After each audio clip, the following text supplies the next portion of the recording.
Здравствуйте, в эфире информационный выпуск Амшепшара. Сегодня в программе «Курортная сфера – важнейшая отрасль экономики республики». Президент провел совещание по готовности к летнему сезону. Несанкционированные свалки. Как с ними бороться? Актуальный репортаж программы. К юбилею великой русской художницы в Сухуми открылась выставка работ Варвары Бубновой. Мы имеем беспрецедентный потенциал развития туризма, но не умеем правильно им распоряжаться. Об этом заявил президент Абхазии Рауль Хаджимба в ходе совещания по подготовке к предстоящему курортному сезону.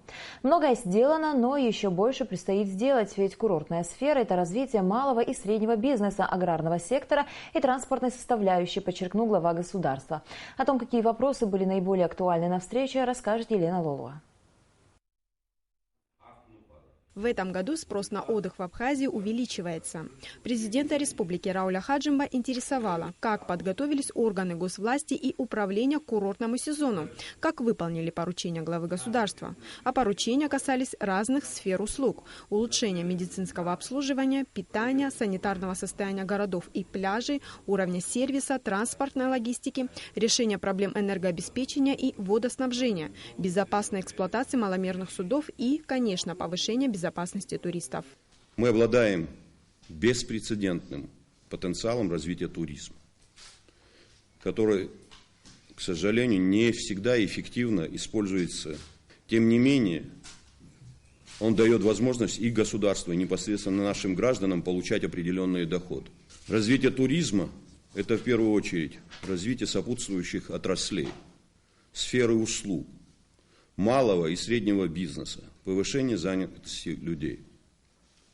Туризм должен тянуть за собой и аграрное производство, и инфраструктурное развитие. Рауль Хаджимба отметил успехи в налоговом администрировании. В разы выросли поступления от деятельности Новоафонской пещеры, Рицинского реликтового национального парка, объединения пансионатов курорта Пицунда. Однако работы по выводу туристического рынка из тени будут продолжены, в том числе по учету отдыхающих, подчеркнул Рауль Хаджимба. Большая часть туристического рынка все еще находится в тени. И это требует от министерств и ведомств, районных администраций, контрольных и надзорных структур активизировать работу по усовершенствованию учета и регистрации средств размещения, усилению контроля за качеством обслуживания отдыхающих в частном секторе, собираемостью налогов и иных платежей. В 2016 году финансовая отдача от туристической сферы должна быть заметно выше, чем в предыдущем. Как сделать так, чтобы в летний сезон уменьшить очереди на госгранице по реке Псоу? Председатель СГБ Абхазии Зураб Марганя сказал, что на абхазской стороне госграницы пропуск туристов будет проходить в упрощенном порядке. На проверку документов одного человека будет уходить не более 30 секунд. А отдыхающие, заезжающие в Абхазию с экскурсией, будут пропускаться без высадки из транспорта. Руководитель СГБ также сообщил, что Погранслужба России пообещала увеличить количество сотрудников в пунктах пропуска, что даст возможность сделать переход более быстрым. Однако заторов в разгар сезона все же не избежать. В разгар курортного сезона все так же будет наблюдаться большое скопление лиц, которые сначала будут заезжать и на частном транспорте, и в пешем порядке на территорию нашей страны. Даже сейчас, при отсутствии большого скопления, большого количества людей, мы наблюдаем очереди. Коллеги ссылаются на то, что сейчас до сих пор не усилили, усиление произойдет с 1 июня. В Министерстве по туризму готовят новые экскурсионные маршруты, сообщил глава ведомства Автандил Гарски. Это даст дополнительные рабочие места и доходы в казну. Министерство также готовит печатную продукцию с информацией об Абхазии, ее культуре и обычаях. На госгранице будет установлен туристско-информационный центр. По прогнозам министерства, число туристов увеличится на 20-30% по сравнению с прошлым годом. В стране около... Почему я говорю около? Потому что это количество растет, и слава богу, около 105 объектов. Я туда включаю все. Это и пансионаты, и дома отдыха, и гостиницы. С общим коечным фондом 15 тысяч. Большие проблемы у нас по отзывам туристов — это санитарное состояние, но вот внутри объектов, внутри гостиниц хорошие отзывы от туристов, и особенно что касается вопросов питания. Абхазские энергетики практически завершили монтаж дополнительной воздушно-кабельной линии от подстанции Гагра-1, что разгрузит линию, снабжающую электроэнергией центральную часть города. В целом, серьезные проблемы в энергоотрасли остаются. Одна из них – несанкционированное подключение к энергосетям. К сожалению большому, наши туристические комплексы, объекты, они не обращаются за получением технических условий для подключения к инженерным сетям, в том числе и к энергетическим сетям. Я сразу перебью вас. Всех пофамильно, все эти объекты и главы администрации вы будете наравне нести со всеми вот ответственность. Не будет вот этого, как говорится, соответствующего подключения, как положено, я с вас тоже спрошу. С 1 июня Адлер и Гагру свяжет электричка, сказал руководитель управления энергетики и транспорта Зураб Хаджимба. Электропоезд будет ходить 2 раза в день ежедневно. Есть планы в летний период запустить вертолет из Адлера в Абхазию. С 1 мая усилена работа Министерства внутренних дел, доложил президенту министр Леонид Запшба. 60 патрульных машин будет работать ежедневно и круглосуточно. Обеспечивать правопорядок в городах также будут пешие патрули. На республиканской автотрассе в нескольких пунктах установят камеры видеонаблюдения. Президент выслушал доклады руководителей всех министерств и глав администрации и предупредил, что за невыполнение поставленных задач каждый будет нести персональную ответственность. Елена Лула, Алексей Агуха, Роберт Ломия, Абхазское телевидение. Расширенный репортаж совещанию президента смотрите сразу после новостей. Рауль Хаджимба принял участие в официальной церемонии открытия пещеры «Голова Оттапа». В течение нескольких месяцев первооткрыватель пещеры, 34-летний житель села Оттап Валерий Адлиба вместе со своей семьей трудился практически днем и ночью, подготавливая объект к курортному сезону. Расчищена дорога, построена Апацха, территория вокруг облагорожена, заменены мосты внутри пещеры, предусмотрены все меры безопасности. Прошлым летом Валерию Адлиба государство выделило кредит в размере 1 миллиона рублей. Эти средства были потрачены на благоустройство пещеры, которая готова к приему туристов. Подробный репортаж об открытии пещеры «Голова Оттапа» смотрите в нашем эфире в среду. Рауль Хаджимба представил коллективу администрации президента нового руководителя. Президент отметил, что надо работать для создания возможностей, которые будут полезны нашему государству. Я хочу представить вам нового руководителя аппарата президента. Я не сомневаюсь, что многие его знают. Мы были коллегами в депутатском корпусе, я знаю его возможности как человека-юриста, как человека, умеющего работать над собой, и просил бы выстроить самые рабочие, в первую очередь, отношения. Благодарю за оказанное доверие. Очень рассчитываю на коллектив слаженный, который уже долгие годы работает. Буду полагаться на опыт тех людей, которые будут стоять рядом со мной, и уверен в том, что динамика в работе администрации будет дана, та, которую вы ожидаете от нее. Все, что в моих силах, вместе с коллегами будем делать во благо нашей Родины.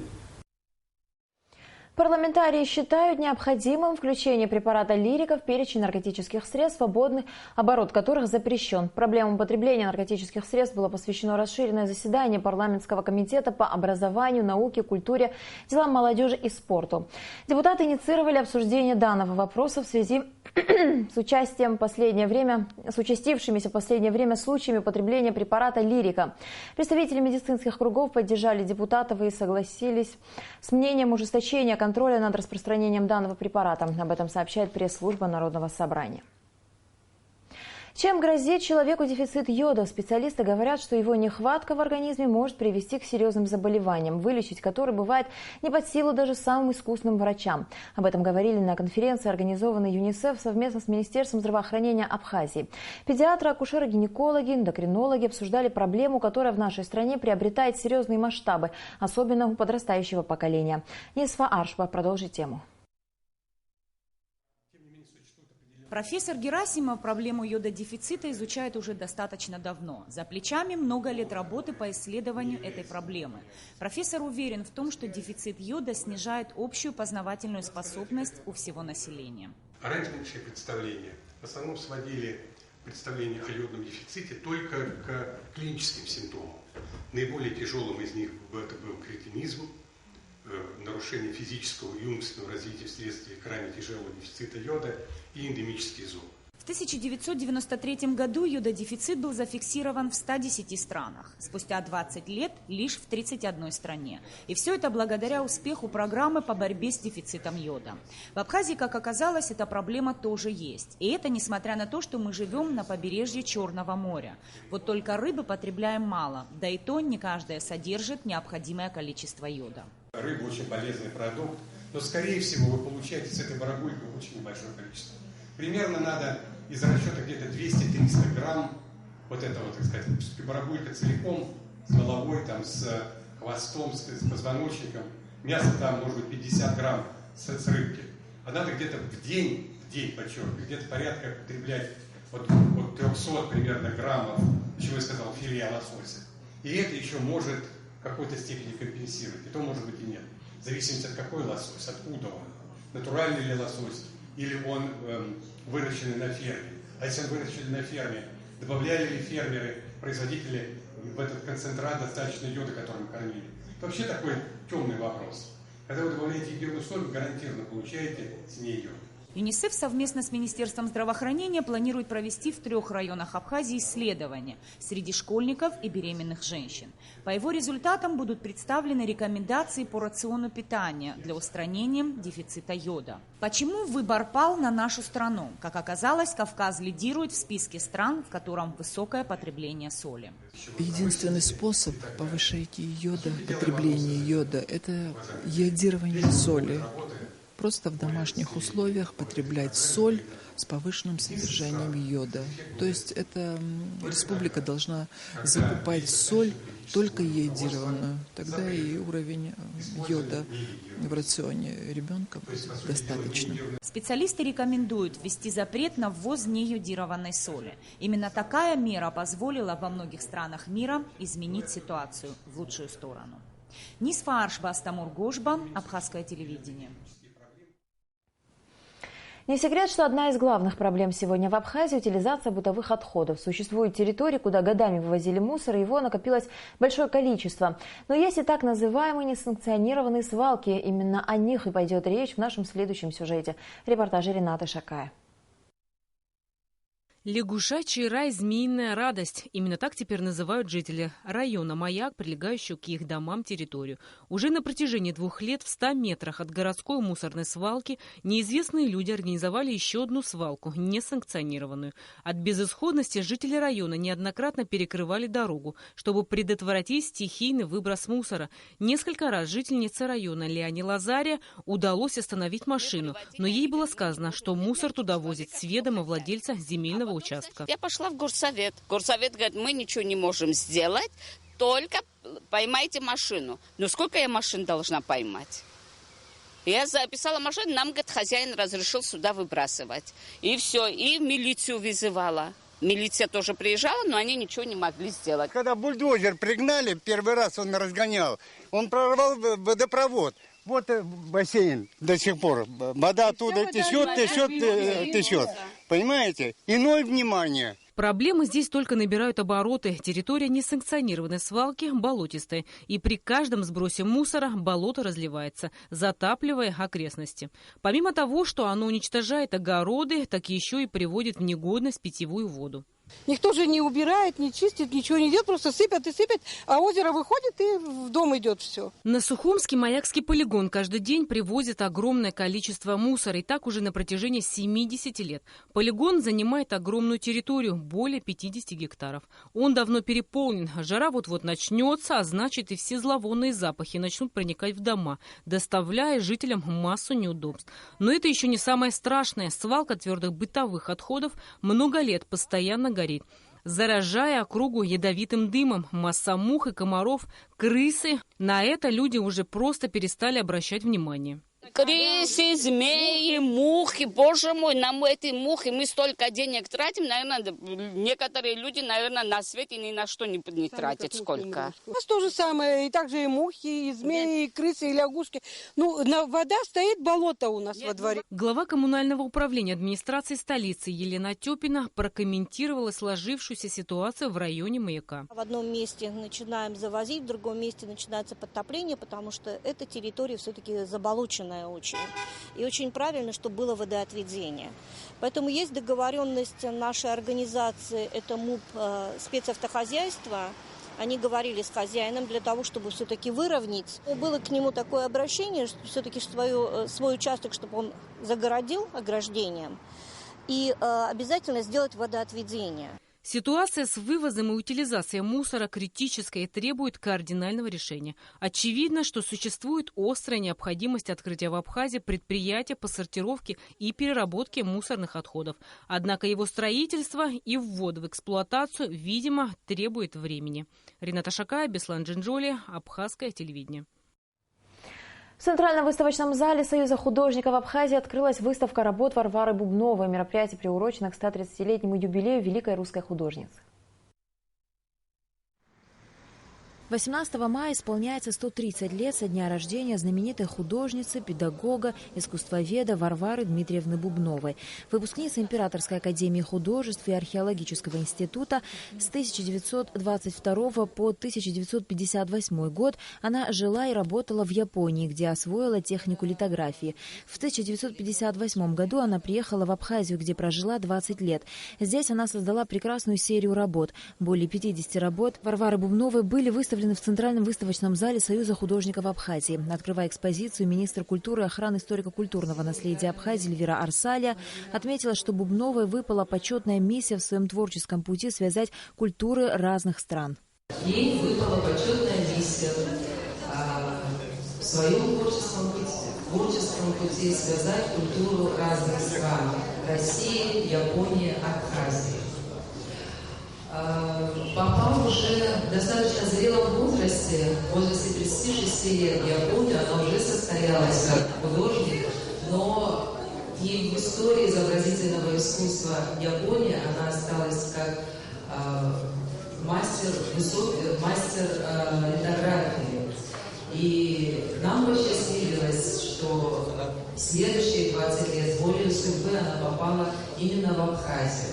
Варвара Бубнова – уникальная фигура не только для искусства России, Японии и Абхазии, но и в масштабах всей планеты, подчеркнул российский посол Семен Григорьев. И это дело искусствоведов, рассматривать ее абхазский период, японский период, да.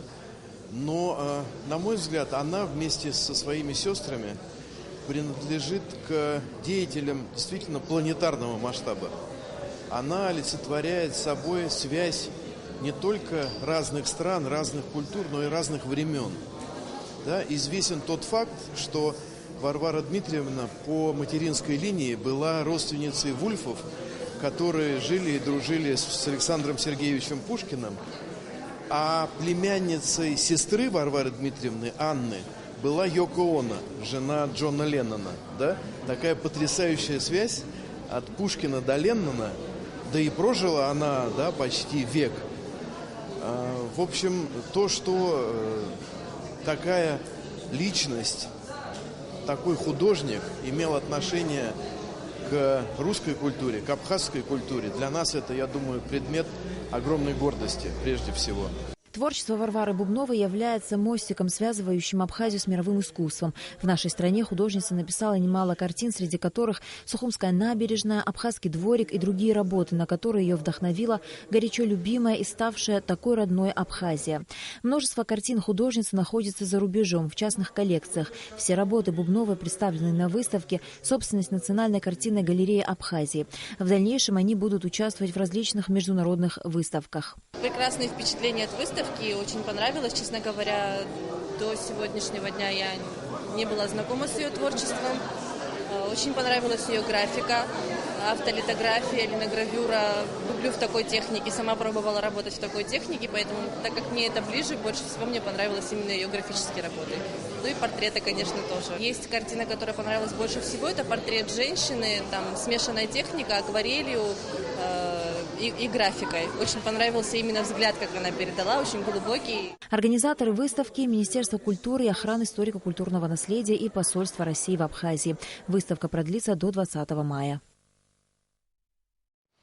В нашей программе сегодня смотрите передачу из архива абхазского телевидения о творчестве Варвары Бубновой.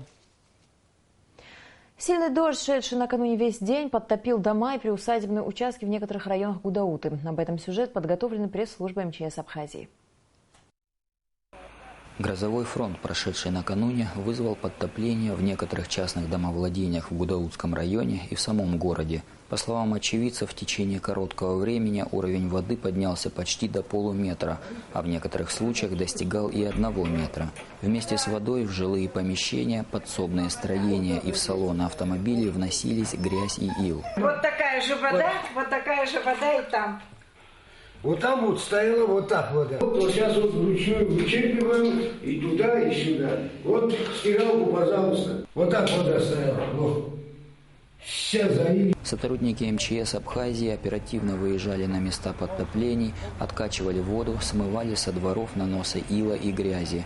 По сообщениям оперативных служб, за помощью к спасателям обратились хозяева 12 домовладений. И в завершении выпуска о погоде.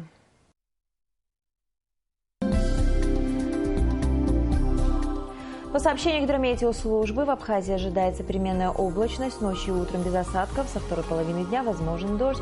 Температура воздуха ночью 16-18, днем 22-24 градуса, температура морской воды 16 градусов.